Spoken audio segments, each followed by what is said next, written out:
So Don Imus is, a radio icon, a radio legend, and any other word that I could come up with that will make him sound really old. And been a hero of mine since I was a very, very, very little child. And having him as and I use this in air quotes, friend, has been really remarkable because not only can he give a punch, he can take a hard punch.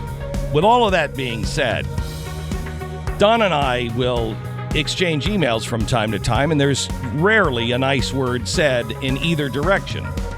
I'm very concerned about Don because I asked him to be on the show yesterday, and he was his typical nasty self. And then he said, "How can my wife hear it? I'm sorry, I don't know." And there was an apology, and I thought, wow, that's maybe that's a secretary kind of writing for him. Then, just a few minutes ago, I get a picture of his new puppy dog that he got yesterday. And I thought to myself, his death must be imminent. He must be minutes away from death if he is sending me a picture.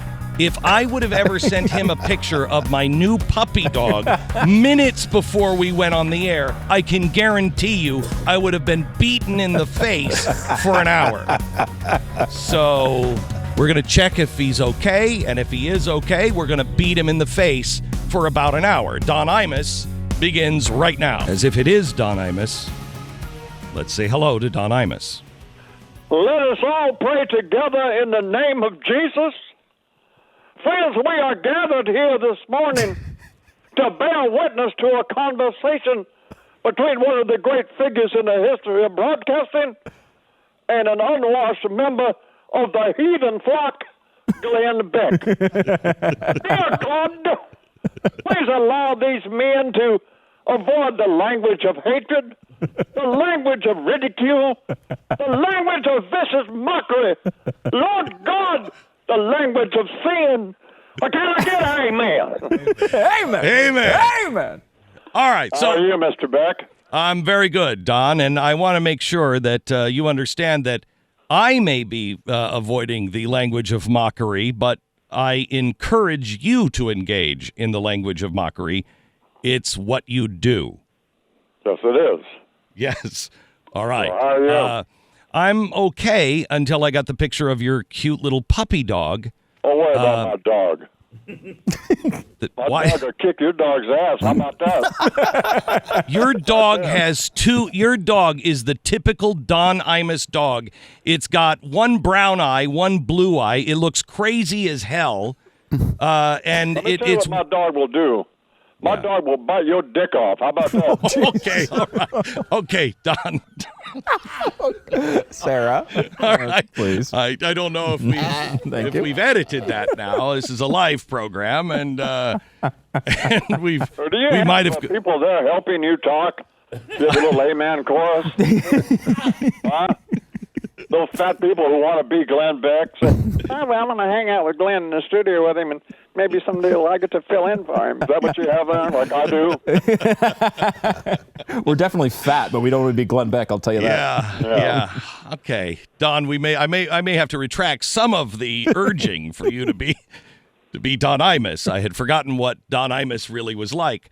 So Don, first of all, you're just talking with. I didn't mean to be rude and interrupt you. We're just talking with O'Reilly. Yes, I was. You know what I thought? Remember that first woman who sued him, and then he had to pay all that money. Well, and apparently part of the thing that he had done, all right, according to her, Don, this is not helpful. Totally wanted to get her in the shower and rub this falafel on her. All right, okay, all right. None of this is. Rub a sandwich on a girl in the shower. Come on, man. All right. None of this is helpful. No. Really, it's really not. All right, well, I'll stop. All right. So, Don, yeah. Does anybody really like you? Sincerely, this is not the question that I had planned for you, but is there anyone who truly likes you? Because I don't think I don't think your wife even likes you. She's surprised that you've lived this long. She told you not to take any of the medicine for cancer. She gave you a diet that she just made up, hoping that you would die before you burn through all the cash. You know, they say my son, Wyatt Imus, who goes to Rice University, a big rodeo star here in Texas, he and my wife say, and I honestly say all the time, he'll say, Dad, that's why you don't have any friends, because you're a prick. So, no, I don't. Well, I mean, I guess there's some people all right. who like me, but, you know, you like me, actually. Actually, not that much. But I mean, we don't hang out together because, you know. Right. Because I don't like to go to places where you have to wear a sweater that was given to you by Ellen DeGeneres, but that's a love when you're on Fox, you know, and you get there at the blackboard, you have your knitted sweater on, those crazy eyes, you're darting all over the room. And I mean, that was the greatest television ever, I'm going to tell you that now. You know, I tell you, Don, our emails between each other started back in those days, and strangely, I enjoyed all of them while you were telling me things just like that, and I know that you did watch the show every day, and it was great. Come on, man. Yeah, and you watched it for a different reason. You watched it because you really thought I was crazy as hell. Oh, I still do. I think you're one, I mean, not to patronize you, you're one of the smartest people I've ever met in my life, ever talked to. But I really do think, I mean, all that crying and going on, and then one day you're this, and the next day you're that, and then you're apologizing for this. I mean, no, you're clinically insane. I think that's a horrible thing. It doesn't make you a bad person. You're not a bad person. But I'm going to tell you something, son, you're crazy. I mean, you know you're crazy. Come on, you know. I mean, come on. Amen. So, Don, let's talk a little bit about what's happening with Joe and Mika and the president. What's your take? I might be the wrong person to ask about making fun of a woman's appearance.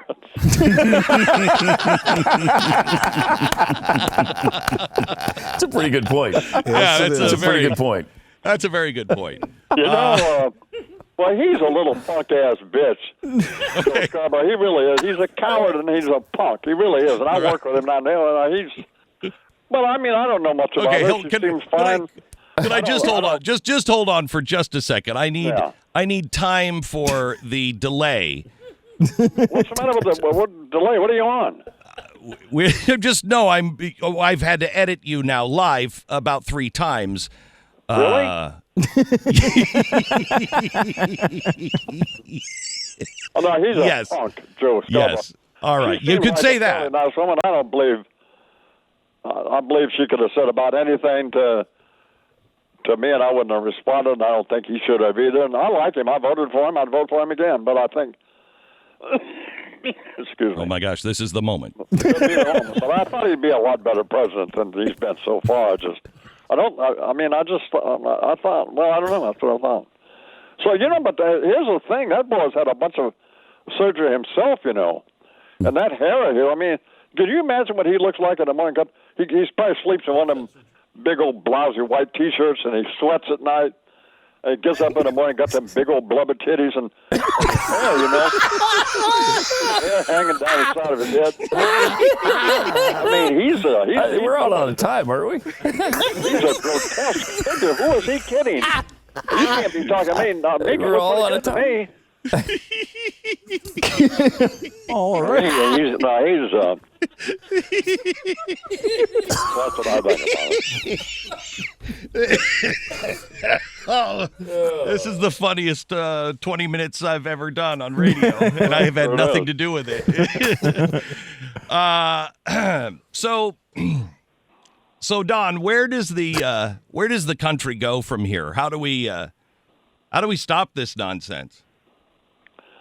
Well, that's a great. I mean, I hate it when I interview people and say, "Oh, that's a great question, Don." Well, I said, "Well, if it's such a great question, why don't you give me a great answer?" But I don't have one. And for the first time that I can remember, and I can remember pretty much back to Wednesday, but I don't know. I mean, he's got I mean, it's all up to him. He's not a dumb guy, and he doesn't have a real education, but he's got great instincts. He's got some pretty good ideas. He's willing to, for the most part, surround himself with some smart people. But I just don't understand. Getting sidetracked, and he knows what the media is going to do. We already know they're all against him. I mean, come on. And so he keeps shooting himself in the foot. And so to answer your question, where does the country go, man? I don't know. He's got to get himself together. He's not going to be there because they'll get rid of him. They'll figure out a way, because there's a bunch of people that really run the country anyway, and it's not him.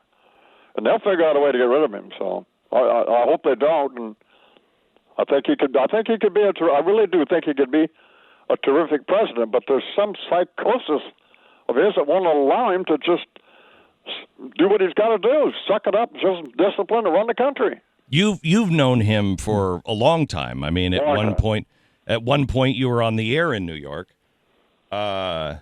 And so he would. I'm still on the air in New York, aren't I? Oh, are you really? Oh, I didn't know that. I'm only 3 hours and 20 minutes away from you. 202 miles from your studio. Yeah. I will come there and stab you in the neck, that boy. So I do have to. May I? Well, I'm not going to ask your permission. I'm just going to do it anyway. Of course. I got an email from Don, and I just want to let's see if I can read. Let's see. There's a little picture of your puppy dog. My dog's name is Ed, by the way. Your what? Ed is my dog's name.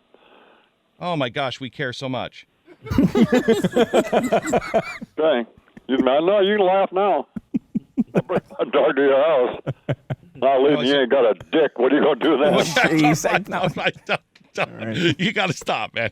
Okay, so here's the disclaimer. You know how everybody anything anymore anyway. Here's the disclaimer. Your wife, damn it, Faye. Come on, girl, stop sending me them texts. All right. So here's the disclaimer. Yeah. It's at the bottom of Don's emails. Disclaimer. This email and any files transmitted with it are confidential and proprietary information. It is information intended solely for the use of the designated recipient. If you are not the designated recipient and you have read the contents of this email, you are aware that Mr. Imus's friend, Suge Knight, will eventually get out of prison. You know in the first place, the first place he's going to go. You're doing a great job reading this. Any last thoughts coming up? Jesus, God, come on, man. You know the first place he's going to go? Your house. That's so right. Immediately notify the sender of this receipt of this email and delete it from any and all devices you've received it on. This is not an effing joke. Do not use, disclose, distribute, copy, or show to your stupid friends to prove you know me. Don't print the contents of this email and any files transmitted with it. Finally, destroy all devices in which you receive this transmission. That may sound crazy, will obviously prove expensive, but not anywhere near as expensive as the attorney you're going to have to hire if you don't. Now, Don, I just want you to know, I thought that was so funny, I emailed that to all my friends. I change it all the time, you know. Oh, I've never read it before, so I thought that was something. You did a fine job reading it, too, Glenn. Yeah. All right. Don, I remember now why we don't have you on the air very often, and it's been great to talk to you, Don. I've never been on the air with you, isn't it? No, this is the second, but thanks for remembering. And actually, the first time we ever met, you know? I don't. It was in 1983 or 1984. You were still at NBC. And I was there with a friend of mine, and they were doing the overnights at NBC. And I was just a kid, maybe, I don't know, 8 or 9. And you walked in, and you kicked the door open and stood there like a doorstop. And you looked at me and the other guy, and you said, "Get your stuff and get the F out." I don't believe I did that. Yeah, you did. Right? Yeah, you did. And it was a moving, touching moment. And what was the old that guy's name? What? What was your friend's name, Glenn? It was Lee Chambers. Well, I remember Lee. I like Lee. Yeah, well, you didn't like Lee that day, or maybe it was just me, but it was. These apocryphal stories of me are not true. I was still drinking and doing drugs. No, was I doing? I stopped doing cocaine on June 1st, 1983. Yeah, so you probably. If it was before 83, I could have been coked up. So yeah, you were probably coked up, or after you stopped coke, you did heroin for a while. So no, I didn't. Might have been the heroin. I drank a lot of vodka, man. All right, Don. Rehab, All right, Don. Time to go. Time to go to bed. It's almost time for your dinner. My name is Don. All right. All right. I gotta go. I gotta read a live spot, and I'll do it expertly. Thank you very much, Don Imus. Host of Imus in the Morning, that's heard on some station in some city. And we appreciate it, Don. Say hallelujah, baby. Say hallelujah. Love you. Hallelujah, man. Thank you very much, Don.